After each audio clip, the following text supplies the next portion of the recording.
be able to do those sample collections, how they'll be able to submit to labs that have capacity to do the testing. So we will be we've been working on that over the weekend step by step to really help our providers who want to be able to do that sample collection at their offices. In addition, we're working through some of our public-private partnerships to be able to stand up alternative sample collection sites that providers then can refer to be able to expand their capacity for getting that sample collection for patients. Like grocery stores right now, is it a situation at all where some places are getting overwhelmed? Whether it's hotline, whether it's public health departments, how would you characterize for the public? I'm not sure I understood your question about. Well, in terms of people who are showing stores. up, people asking for tests, people, I mean, from a testing standpoint. Yeah. I mean, I think obviously we know there's been a demand for testing, and so we're really helping to provide that guidance for their providers to help navigate that and to be able to increase that access to the sample collection and testing for patients who meet criteria, right? And just to reassess criteria is that fever, lower respiratory symptoms, and flu negative. So we're trying to work and support our provider community and, again, stand up alternative sample collection sites to make that easier for people to access. At what point might a curfew or a lockdown go into effect? Yeah, I don't think we're there yet. I think we have some more steps to get to before we would get to that step. But continue to reassess and changing recommendations as we see. Okay, and another question, if I may, the guidance for people who want to be tested but may not be showing symptoms. So the guidance for being tested is for people with symptoms, right? So fever, lower respiratory symptoms, meaning cough, shortness of breath, and flu negative are the people who are recommended for being tested. Is there?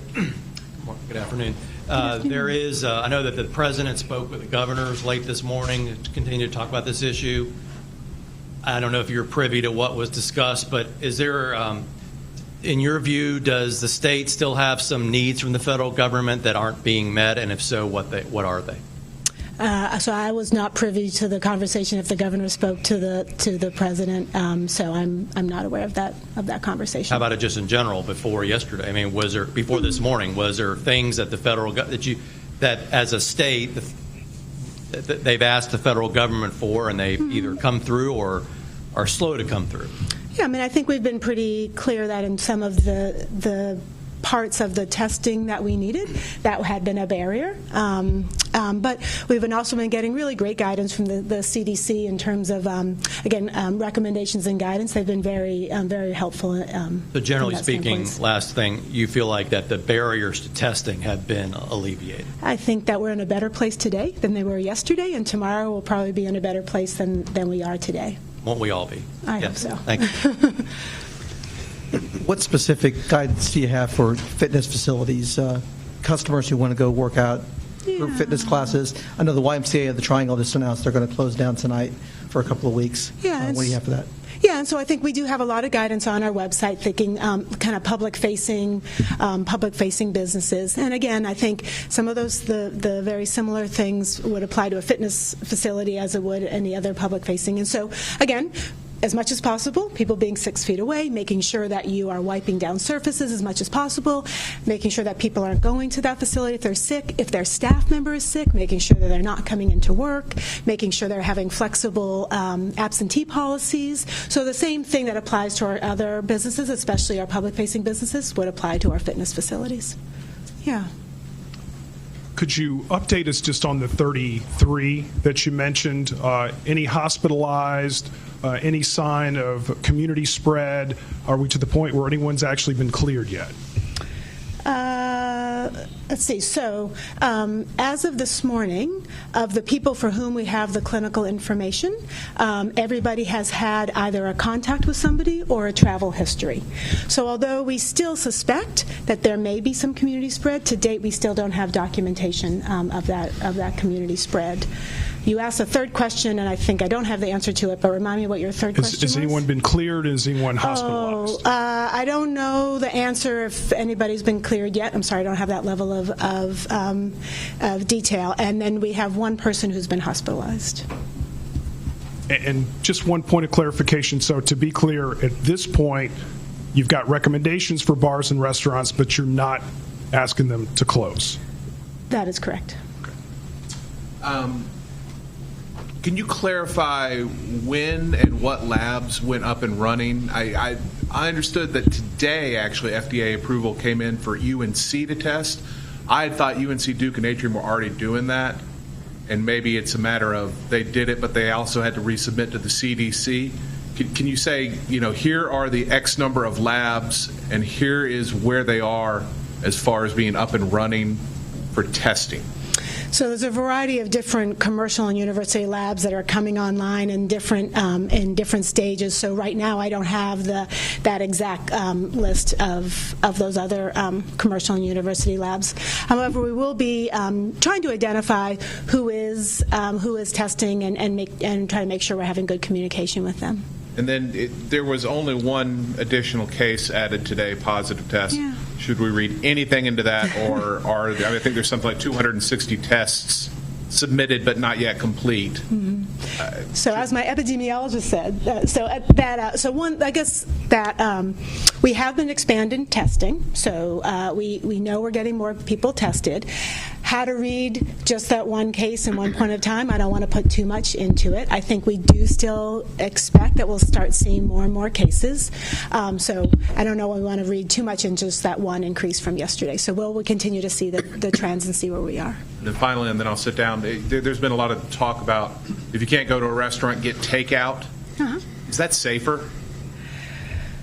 Well, I think the point of social distancing, right, is that the more that we are not in contact with other people, then the less risk we have of getting an infection. So probably takeout is more safer than being in public. But we do have those guidelines for our restaurants and bars to really have that social distancing, even if people are eating in the establishment. I know you said one person was hospitalized. Just generally, how are the patients doing? And then with the community spread, with the target, Campbell University, how many people could possibly were infected there? What has the process been with those two locations? So everybody else is at home, and so not needing hospital care. I don't know the details of the Campbell one, so I can't provide details on that question. What about Target? Oh, again, I don't have details of the where we are in that investigation. So can you talk a little bit about the Child Safety Task Force that was set up recently? Yeah. And what they're doing and how they're reaching out? So you mean the work group the work group to address nutrition, child care, and learning, right? So I think over the weekend when the governor discussed having the K through 12 schools closed, that's a really hard decision, and that there's a lot of things to think about then. If you're closing schools, one, you want to make sure that children continue to learn. Two, you want to make sure that children have safe places to be. And three, that children have food to eat. And so that work group, which is across DHHS and the Department of Public Instruction, is looking into that and tackling and see how we could be sure that our kids are safe, that are fed, and that are learning. So a lot of work is going on in thinking through those supports that we can place to families. And another question in a different area. Is there anything going on inside the prisons to make sure that if you get a case there, how that will be handled? Yeah, when we think about congregate settings, there's a variety of congregate settings. So same like our long-term care facilities, our adult care homes, and our correction facilities. So we have guidance, making sure they understand, again, prevention as well as isolation and testing and quarantine, working closely with our Department of Public Safety.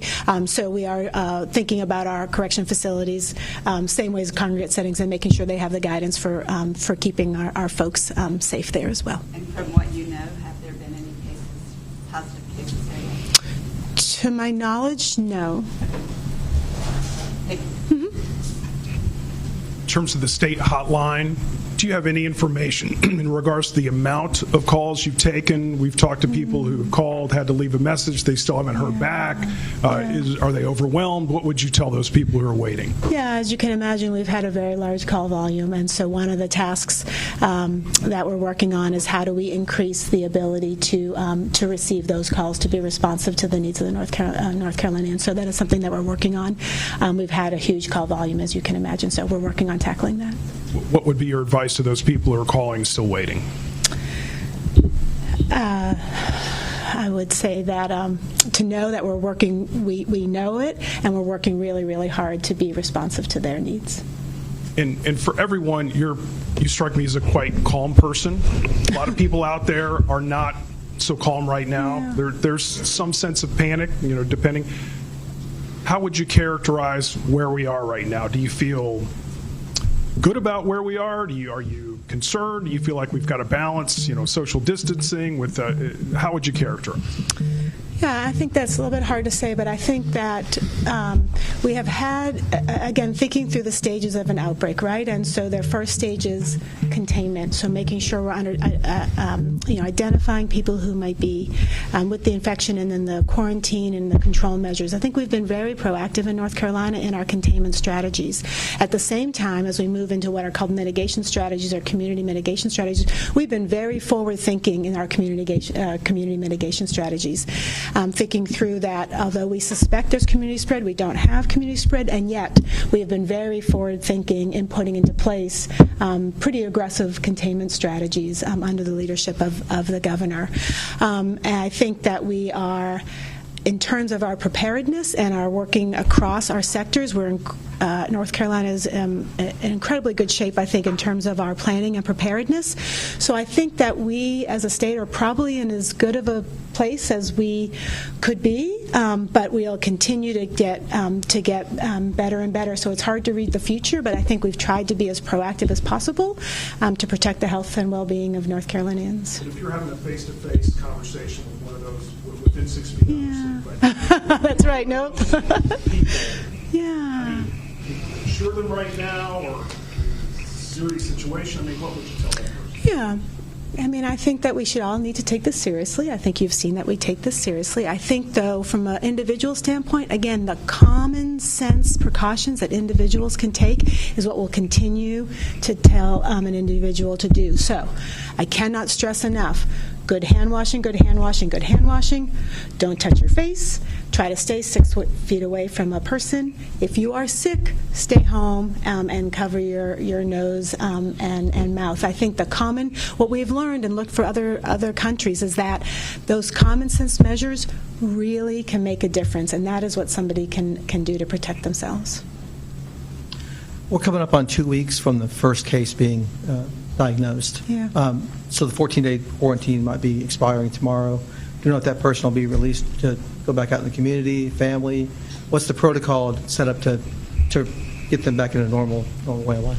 Yeah, and again, let's just definition, right? So when somebody is sick, they're in isolation. When somebody has contact with someone, they're in quarantine to see if they will develop symptoms. The 14-day quarantine is for people who've had an exposure, and you wait for 14 days to see if they'll have symptoms.